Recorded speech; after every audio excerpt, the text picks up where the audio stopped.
ತಿರುಪತಿಯಲ್ಲಿ ಸಂಭವಿಸಿದಂತಹ ಘೋರ ದುರಂತ ವಿಚಾರಕ್ಕೆ ಸಂಬಂಧಪಟ್ಟಂತೆ ಪಬ್ಲಿಕ್ ಟಿವಿಗೆ ಆಂಧ್ರ ಆರೋಗ್ಯ ಸಚಿವ ಸತ್ಯಕುಮಾರ್ ಯಾದವ್ ಅವರು ಹೇಳಿಕೆಯನ್ನ ಕೊಟ್ಟಿದ್ದಾರೆ. ಒಂದೇ ಸಮನೆ ನೂಕುನುಗ್ಗಲು ಆಗಿದ್ದಕ್ಕೆ ಕಾಲ್ ತುಳಿತ ಆಗಿದೆ. ಭಕ್ತರು ಆತಂಕಕ್ಕೆ ಒಳಗಾಗುವಂತಹ ಅವಶ್ಯಕತೆ ಇಲ್ಲ ಅನ್ನೋದನ್ನ ಕೂಡ ಅವರು ತಿಳಿಸ್ತಾ ಇದ್ದಾರೆ. ಭಕ್ತರ ದರ್ಶನಕ್ಕೆ ಈಗಾಗಲೇ ನಾವು ಕ್ರಮಗಳನ್ನ ಕೈಗೊಳ್ಳಲಾಗ್ತಾ ಇದೆ. ಸಿಎಂ ಈಗಾಗಲೇ ಪ್ರಕರಣದ ತನಿಖೆಗೂ ಕೂಡ ಆದೇಶವನ್ನು ಕೊಟ್ಟಿದ್ದಾರೆ ಅನ್ನೋದು ಅವರ ಮಾತಾಗಿದೆ. ಆರೋಗ್ಯ ಸಚಿವರು ಆಗಿರ್ತಕ್ಕಂಥ ಸತ್ಯಕುಮಾರ್ ಅವರು ನಮ್ಮ ಜೊತೆಗಿದ್ರೆ ಸರ್, ಘಟನೆಗೆ ಪ್ರಮುಖ ಕಾರಣಗಳೇನು ಮತ್ತು ಆ ಗಾಯಾಳುಗಳ ಪರಿಸ್ಥಿತಿ ಹೇಗಿದೆ ಸರ್? ಘಟನೆಗೆ ಪ್ರಮುಖ ಕಾರಣ ಏನಂದರೆ 4,000 ಜನರು ಪಾರ್ಕ್ನಲ್ಲಿದ್ದರು. ಒಂದೇ ಸಾರಿ ಗೇಟು ಯಾರಿಗೂ ಅವರಿಗೆ ಹೆಲ್ತ್ ಚೆನ್ನಾಗಿರಲಿಲ್ಲ, ಅದಕ್ಕೆ ಅವ್ರನ್ನ ಒಳಗೆ ಕಳಿಸಬೇಕಂತ ಗೇಟ್ ಓಪನ್ ಮಾಡಿದರೆ ಎಲ್ಲ ಈ ಕ್ಯೂ ಲೈನ್ಗೆ ಗೇಟ್ ಓಪನ್ ಮಾಡ್ತಾ ಇದ್ದಾರೆ ಅಂತ ಅಂದ್ಕೊಂಡು ಒಂದೇ ಸಾರಿ ಬಂದಿದ್ದಾರೆ. ಅದು ಘಟನೆಗೆ ಕಾರಣ. ಆದರೆ ಭಾಳ ದುರದೃಷ್ಟಕರ ಸಂಘಟನೆ ಇದು. ಐದುಗುರು ಜನ ಮೊತ್ತಪಟ್ಟಿ 6 ಜನ ಡೆತ್ ಆಗಿದೆ.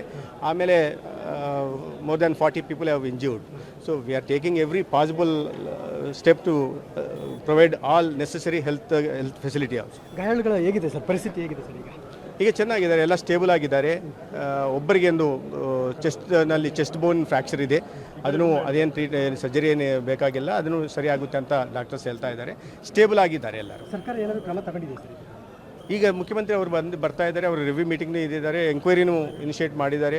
ಈಗ ರಿವ್ಯೂ ಮೀಟಿಂಗ್ನಲ್ಲಿ ಏನು ಇದು ತಗೋಬೇಕು, ಡೆಸಿಷನ್ ತಗೋಬೇಕು, ಏನು ಆ್ಯಕ್ಷನ್ ತಗೋಬೇಕಂತ ಈಗ ರಿವ್ಯೂ ಮೀಟಿಂಗ್ನಲ್ಲಿ ಡೆಸಿಷನ್ ತಗೋತಾರೆ. ಕುಟುಂಬಗಳಿಗೆ ಪರಿಹಾರ ಕೂಡ ಘೋಷಣೆ ಮಾಡಿದ್ದಾರೆ. ಇವರಿಗೆ 20-25 ಲಕ್ಷ ಕೊಡಬೇಕಂತ ಇದು ಎಕ್ಸ್ಗ್ರೇಷಿಯಾ ಕೊಡಬೇಕಂತ ಮಾಡಿದ್ದಾರೆ. ಈಗ ಯಾರ್ಯಾರು ಈಗ ಗಾಯಲ ಇದ್ದಾರೆ ಅಂದರೆ ಇಂಜೂರ್ಡ್ ಇದ್ದಾರೆ, ಅವ್ರಿಗೆ ಏನು ಮಾಡಬೇಕಂತ ಈಗ ರಿವ್ಯೂ ಮೀಟಿಂಗ್ನಲ್ಲಿ